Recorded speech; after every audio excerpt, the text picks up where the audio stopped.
So let's see law of attraction. What is the law of attraction? See, this is nothing to do with your business, your courses, or anything. It is a inner transmission. It is something different. What we are going to study. This is actually very close to me, close to my heart. That is why I always explain to everyone. मैं सभी लोगों को ये course जो है free में भी देता हूँ, एज अ सोशल पर्पस से देता हूँ। आप लोगों को भी जब मैंने ऑफर करा हुआ था तो ये मैंने बोनस के फॉर्म में ही ऑफर करा हुआ है। तो इसके पीछे रीजन ऐसा है because it is not directly impacting your business और एनीथिंग, बिकॉज इसके ऊपर हम लोगों को तपस्या की जरूरत पड़ती है, बहुत ज्यादा एफर्ट्स की जरूरत, एफर्ट्स नहीं बोल सकता लेकिन एक तपस्या की जरूरत तो पड़ती है, तब जाके काम करना चालू करता है, अदरवाइज नहीं करता। इसको समझने से पहले कुछ चीजों का हम लोगों को नोट करना जरूरी है। इस सेशन को बहुत ही ध्यान से देखिए। ये सेशन बहुत ही इफेक्टिव और बहुत ही बेहतर है, मेरे हिसाब से बहुत अच्छा। आपने जो अभी तक जितने भी कोर्स करे रहेंगे उससे सबसे बेस्ट है।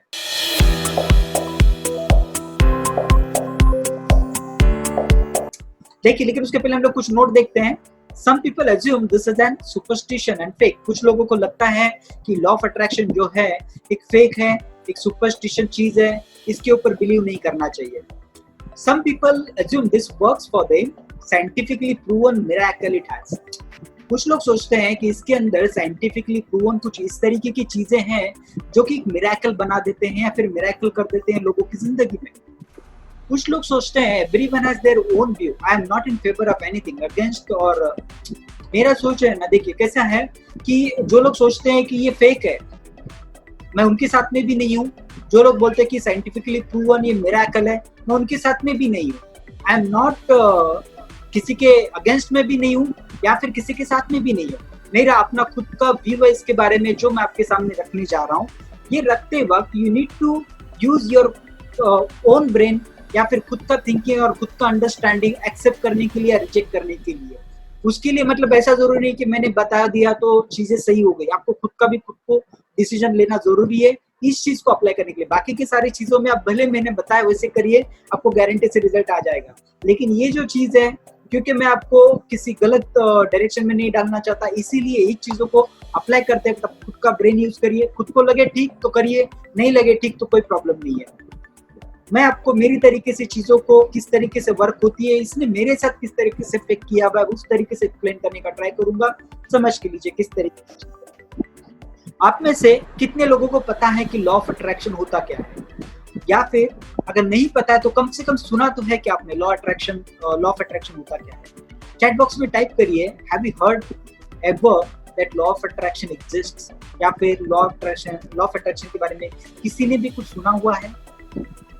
चैट बॉक्स में टाइप करिए अगर सुना हुआ है तो। ओके, सुना हुआ है अनिल जी, गुड। और किसी ने? ओके, बाकी लोगों ने नहीं सुना होगा। चलो कोई दिक्कत नहीं।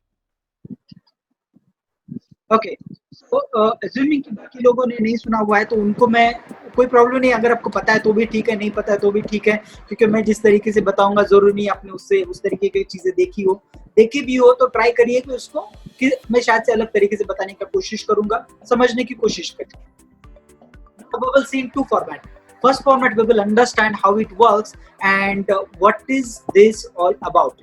मतलब हम समझने की कोशिश करेंगे कि लॉ ऑफ अट्रैक्शन जो है ये किस तरीके से काम करता है, ये है क्या एक्चुअल में, किस तरीके से चीजों को हम लोगों को करना चाहिए, पहली चीजें हम देखेंगे।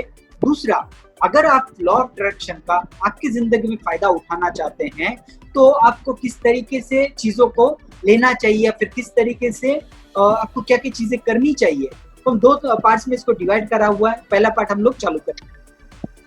It's inner transmission, activation of your inner strength. हम लोगों के अंदर ही हर चीज होता है।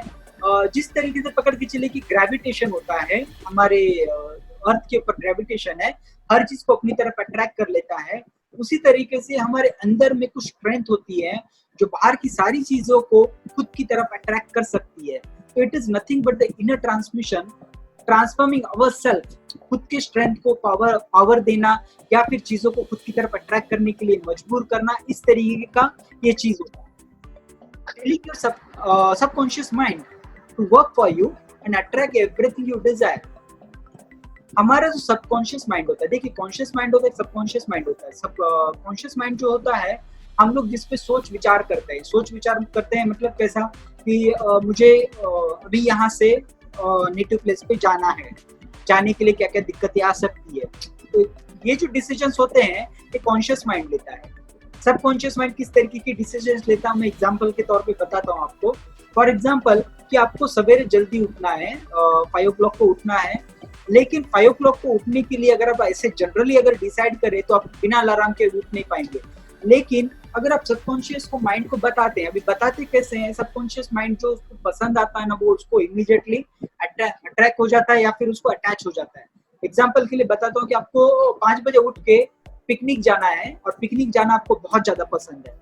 ऐसे केस में हो क्या जाएगा, आपका सबकॉन्शियस माइंड जो होता है ऑटोमेटिकली आपको बिना अलार्म के 5 बजे जगा देगा।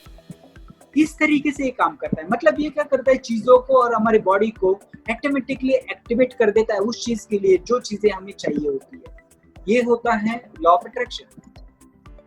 लॉ ऑफ अट्रैक्शन की 3 चीजें होती हैं, यू थिंक या फिर यू डिजायर। आप सोचिए या फिर आप कुछ चीजों का ड्रीम करिए और उस ड्रीम को या फिर उस सोच को आप मांग लीजिए, नेचर से मांग लीजिए। नेचर से मांगने के बाद आपको वो चीजें ऑटोमेटिकली मिलना चालू हो जाएगी। ये लॉ ऑफ अट्रैक्शन बोलता है। Law of attraction what says, you think और desire and ask and you will get it. आपको सिर्फ सोचना है, सोचने के बाद आपको मांगना है और मांगने के बाद आपको वो मिल जाएगा। इस तरीके से लॉ ऑफ अट्रैक्शन जो है काम करता है। हम लोग इसके लिए एक शाहरुख खान जी का वीडियो देखते हैं। यहाँ पे बोलता है कि इतनी शिद्दत से मैंने तुम्हें पाने की कोशिश की है कि हर जर्रे ने तुमसे मिलाने की साजिश की है। कहते हैं अगर किसी तिल को पूरे दिल से चाहो तो पूरी कायनात उसे तुमसे मिलाने की कोशिश में लग जाती है। अगर आप सब ने मुझे मेरी चाहत से मिलवाया, इसके लिए थैंक यू। ये डायलॉग जो आपने सुना रहेगा, तो ये मूवी में ये डायलॉग बोलता है, ये जो है ना रियल लाइफ के ऊपर, मैं ऐसे नहीं बोल रहा कि लोगों ने सुपरस्टिशन कुछ बनाया हुआ है, लेकिन ये रियल लाइफ में इसी तरीके से काम करता है। अगर हम लोग किसी चीज को पूरे दिल से, पूरी शिद्दत से अगर चाहते हैं तो वो सचमुच हमारे लिए काम करना चालू कर देता है। तो जिस तरीके से इस मूवी में दिखाया गया है या फिर बताया गया है, उसी तरीके से हमारी जिंदगी के साथ भी हो सकता है। ये किस तरीके से होता है, बिकॉज ऑफ एनर्जी। अभी everything is energy, energy is everything. हर चीज जो दुनिया में है वो सभी कुछ एनर्जी से बना हुआ है, और एनर्जी होने की वजह से किस तरीके से होता है वो देखते हैं। We are made of cells, molecules and vibrating atomic particles, that's nothing but the energy. हमारा बॉडी हो या फिर हम हो, हर चीज जो है एनर्जी से बना हुआ है। और एनर्जी से बना हुआ होने की वजह से वो लिविंग थिंग हो, नॉन लिविंग थिंग हो या कुछ भी हो, मतलब अगर कुछ जिंदा है, कुछ जिसमें जान नहीं है, ऐसा कुछ है, तो हर चीज जो है एनर्जी से बना हुआ है। और एनर्जी से बनने की वजह से होता क्या है, एनर्जी में एक पावर है जो कि न्यूटन्स लॉ में भी आता है। उन्होंने बोला हुआ है कि एक फॉर्म जो है एनर्जी का वो हमेशा दूसरे फॉर्म में कन्वर्ट हो जाता है, लेकिन कभी भी डिसअपियर नहीं होता या फिर वैनिश नहीं होता। उसका मतलब क्या हो जाता है कि एक एनर्जी हो जो हमेशा दूसरे फॉर्म में कन्वर्ट हो जाता है, लेकिन कभी भी गायब नहीं होता। उसी तरीके से हमारे जिंदगी में चीजें अप्लाई होती है। आप कुछ भी सोचिए, आप जब कुछ सोचते हैं तो कुछ एनर्जी जनरेट हो जाती है, और वो जो एनर्जी जनरेट होती है वो एक्शन ले लेती है हमारे साथ में या फिर नेचर में। वेदर इट इज नेगेटिव और positive, in both the way energy acts. Energy जो है काम करना चालू कर देती है, वेदर इट इज नेगेटिव और पॉजिटिव। आप जो सोचेंगे उसी तरीके से होना चालू हो जाता है। अभी उससे रिलेटेड मैं कुछ चीजें आपको बताना चाहता हूँ कि इसी की सोच के ऊपर बनाए हुए कुछ सुपरस्टिशंस हैं जो हमारे सालों से दिखे रहेंगे, या फिर बहुत सारे लोग हमेशा कुछ सुपरस्टिशंस यूज करते हैं। तो उसके पीछे मैं हमेशा सोचता था कि ये सुपरस्टिशंस के पीछे रीजन क्या होगा, लोग ऐसे क्यों बोलते रहेंगे। सुपरस्टिशन है, दैट इज फाइन, लेकिन हर चीज के पीछे कुछ लॉजिक तो होना चाहिए। तो मैंने उस लॉजिक को इस एनर्जी के साथ रिलेट करने का ट्राई किया हुआ है। देखिए, आपने एक सुना रहेगा कि बहुत क्यूट बेबी है, नजर ना लगे किसी की। जब कोई किसी के बेबी की तारीफ करता है, छोटा बच्चा होता है, उसने तारीफ कर दी, तारीफ करने के बाद बोलता है कि नजर ना लगे किसी की। ऐसा क्यों बोलता है, उसके पीछे रीजन मैंने जो सोचा है वो इस तरीके का कि may be because of the jealous, वो जलिस हो रहा है या फिर किसी भी कारणों से जब वो उसकी तारीफ कर रहा है तो तारीफ करते वक्त तो शायद उसको नेगेटिव एनर्जी पास कर रहा है, और नेगेटिव एनर्जी पास करने की वजह से बच्चा जो है बीमार हो सकता है। जब हम लोग बोलते हैं बच्चे को कि बहुत ही क्यूट है, नजर ना लगे किसी की, तो हम लोग इसलिए बोलते हैं कि शायद से मेरी गलती से, मेरे बोलने की वजह से अगर नेगेटिव एनर्जी बच्चे के ऊपर अगर पास हो रही है तो नजर ना लगे किसी की, बोलने का मतलब ये होता है कि नेगेटिव एनर्जी को उसकी तरफ आने नहीं देना चाहिए या फिर उसकी तरफ नहीं आए। इस तरीके से वो बच्चा बीमार ना हो, इसलिए उसको क्या करते हैं, नेगेटिव एनर्जी से बचाने के लिए इस तरीके की चीजें बोली जाती है। दूसरा और एक सुपरस्टिशन है, don't cross the road if the black cat passes in front of you. काली बिल्ली अगर आपके सामने से गुजर जाए तो आपको रोड क्रॉस नहीं करना चाहिए। अभी उसके पीछे का रीजन ये है कि ब्लैक कलर जो है, black colour itself assume as a negative energy. तो नेगेटिव एनर्जी अगर हमारे सामने से गुजर जाता है तो हम लोग अगर उसको क्रॉस कर जाते हैं तो शायद से नेगेटिव एनर्जी हमारे साथ में चला जाए, तो हमारे साथ में नहीं जाना चाहिए। इसीलिए लोग क्या बोलते हैं कि अगर काली बिल्ली आपके सामने से गुजर जाए तो आपको रोड क्रॉस नहीं करना चाहिए। रोड इसलिए क्रॉस नहीं करना चाहिए कि नेगेटिव एनर्जी जो आपके साथ में चल सकती है। और एक सुपरस्टिशन है on no moon day. No moon day मतलब क्या है, अमावस्या। अमावस्या के दिन में भूत जो होते हैं या फिर घोष जो होते हैं ज्यादा पावरफुल होते हैं। अभी इसके पीछे का रीजन सुनिए। देखिए यहाँ पे मैं कुछ भी सुपरस्टिशन को प्रूव करने का ट्राई नहीं कर रहा हूँ, जस्ट मैं रिलेट करके आपको बता रहा हूँ कि लोगों ने ऐसे सुपरस्टिशंस क्यों बनाए होंगे, उसमें तथ्य कितने हैं, that you need to decide. तो अभी भूत जो है ज्यादा पावरफुल होते हैं अमावस्या के दिन में। उसके पीछे का रीजन इस तरीके का हो सकता है कि मून जो है, मतलब जो चांद है, तो चांद का जो एनर्जी होता है या फिर जो लाइट होता है, it is the part of positive energy. मतलब वो पॉजिटिव एनर्जी को एग्जिस्ट करवाता है। और जिस दिन अमावस्या होता है उस दिन मून नहीं होता या फिर चांद नहीं होता। चांद नहीं होने की वजह से होता क्या है कि पॉजिटिव एनर्जी का एग्जिस्टेंस जो है नहीं होता उस दिन।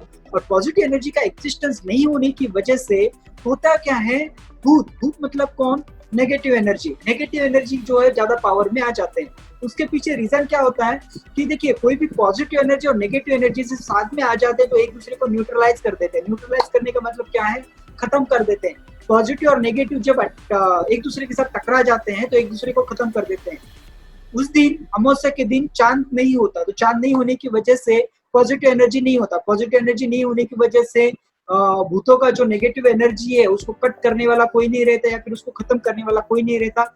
इसीलिए भूतों का पावर उस दिन ज्यादा होता है। इस तरीके का सुपरस्टिशन उन्होंने इस सोच के ऊपर शायद से बनाया होगा।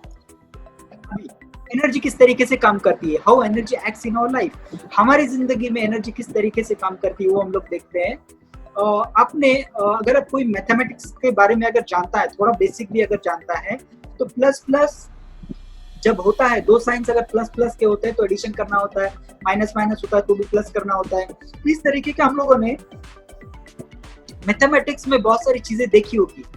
एनर्जी उस तरीके से कैसे काम करता है वो हम देखने का ट्राई करते हैं।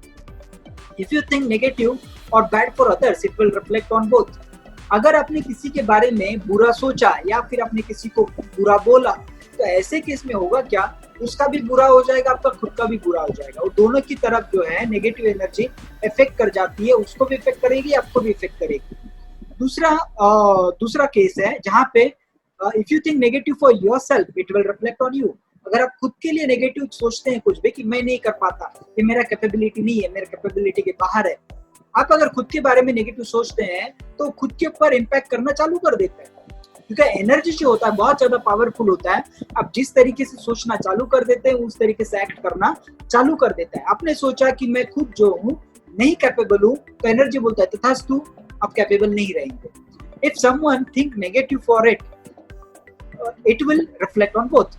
या फिर दूसरा जो तरीका होता है, एक हमने देखा कि अगर आप किसी के बारे में बुरा सोच रहे हो या फिर कोई और अगर आपके बारे में भी बुरा बोल रहा है या फिर बुरा सोच रहा है, ऐसे केस में फिर से आप दोनों का बुरा हो जाएगा। उसने आपके बारे में सोचा इसलिए आपका बुरा हो जाएगा, और उसने आपके लिए सोचा इसलिए उसका खुद का भी बुरा हो जाएगा। तो ये जो रिफ्लेक्शन होता है नेगेटिव एनर्जी का, ये दोनों तरफ बराबर हो जाता है। लेकिन यहाँ पे उसका तोड़ है। अगर कोई आपके बारे में बुरा सोचे या फिर बुरा आपके बारे में जैसे कि कोई आपको गाली गलौज कर रहा है, फॉर एग्जाम्पल कोई बैड वर्ड्स आपको दे रहा है, तो ऐसे केस में आप उसको क्या करिए, आप उसको पॉजिटिव एनर्जी पास करिए। आप बैड वर्ड्स के अगेंस्ट में बैड वर्ड्स यूज मत करिए। इससे होगा क्या ना, उसका जो नेगेटिव एनर्जी आपकी तरफ आ रहा है, आपका जो पॉजिटिव एनर्जी उसकी तरफ जा रहा है, इससे उसका जो नेगेटिव एनर्जी है उसके ऊपर तो इम्पैक्ट करेगा क्योंकि उसने बोला हुआ है, लेकिन आपके ऊपर उसका नेगेटिव एनर्जी इम्पैक्ट नहीं करेगा क्योंकि आप जो पॉजिटिव वाइब्रेशन छोड़ रहे हैं, उसकी जो नेगेटिव वाइब्रेशंस आ रहे हैं दूसरे को एक दूसरे को न्यूट्रलाइज कर देंगे, कट कर देंगे, और इससे होगा क्या, आपके ऊपर नेगेटिविटी का असर नहीं होगा। तो अगर कोई आपको कुछ बुरा बोल रहा है तो उसको हमेशा पॉजिटिव चीजें पास करिए या फिर पॉजिटिव एनर्जी उसकी तरफ वाइब्रेट करवा दीजिए। उससे हो क्या जाएगा, उसकी तरफ की नेगेटिव एनर्जी आपको इम्पैक्ट नहीं करेगी।